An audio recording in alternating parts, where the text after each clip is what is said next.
GB તથા અન્ય જગ્યાઓ પર કાર ભાડે મૂકવાથી મહિને 20,000નું ભાડું મળશે તેવી લાલચ આપી માલિકો પાસેથી કાર પડાવી લઈને તેને સગીવગી કરી નાખવામાં આવી હતી.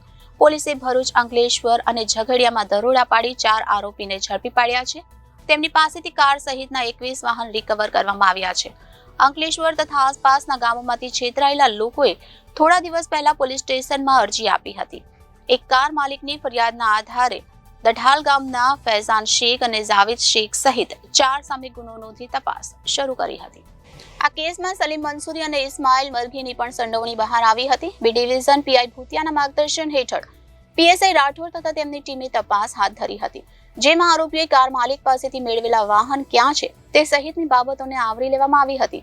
કાર કૌભાંડ વચેટિયાઓની ભૂમિકા ભજવનાર મોહમ્મદ ઇસ્માઇલ મોહમ્મદ ઇસરાઇલ રાઈન, જે રહે સાળંગપુર, મૂળ બિહાર, વિરેન્દ્ર અર્જુન રાઉલજી, રાકેશ અર્જુન વસાવા અને મોઇન અબ્દુલ શેખની ધરપકડ કરી હતી. તેમની પૂછપરછમાં બહાર આવેલી વિગતોના આધારે 36 પૈકી 21 વાહનો ભરૂચ, નર્મદા તથા અન્ય જિલ્લામાંથી રિકવર કર્યા છે. પોલીસ આગળની તપાસ કરી રહી છે.